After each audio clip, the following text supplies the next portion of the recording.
Hans, when the Chinese leader arrived in Riyadh on Wednesday, Saudi Arabia gave him a grand welcome, which was in stark contrast to the welcome that Biden received in July. Is that a deliberate message being sent to the U.S.? That is a very clear, deliberate message. I don't think the visit as such is primarily political. I think in the end, the visit as such is economic and long-term strategic cooperation. But in this instance, it was quite clear it was sending a message to the US that they should try to improve their relations with Saudi Arabia. And that includes the issues they have with human rights. That includes issues they have with oil, where Saudi Arabia and the US don't see eye to eye. So China was a good opportunity to demonstrate to the US that Saudi Arabia has other options and other major partners they can deal with. What do you make of the timing and the optics of all of this, with Xi's visit coming just 5 months after Biden's? It's also 6 years after the Chinese president's last visit to Saudi Arabia. So is China trying to get a stronger foothold in the Middle East? Yes, I think this is a very important point of the visit. It's to get a foothold in the Middle East. It's strengthening traditional relations which China has had with Arab countries for a long time. But I think this is for China the opportunity to really move one step forward and to integrate themselves much more closely into the future developments. And that regards the market of oil, that regards Chinese contribution to the whole construction and national industry development of Saudi Arabia and Arab countries in general.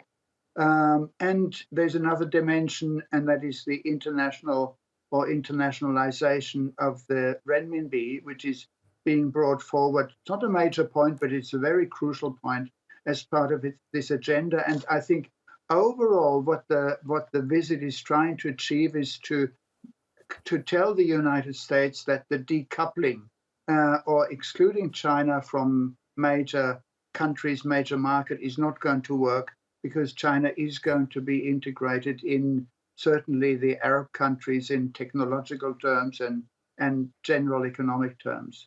You talk about the economic and long-term strategic cooperation between Saudi Arabia and China. Do you think China can fill the gap in the Middle East that the U.S. has left, or is that level of cooperation on a completely different level from what the U.S. has? They have both. I mean, this year Biden was in Saudi Arabia, of course, and they signed deals, and China is signing deals, 34 deals over an estimated $30 billion. That's very large. But the US with Biden has signed deals in fairly similar areas, in technology, in health, in information, in military technologies. It seems what China is doing is simply, what Saudi Arabia is doing is simply using China in areas where China has economic or technological advantages and fill gaps that the US can't fill. So I think it's playing both sides. It's certainly not turning away from one, in this case the US, to then place all their bets with China. I think they are trying to have a balance and to draw both in terms of the advantages that they can get.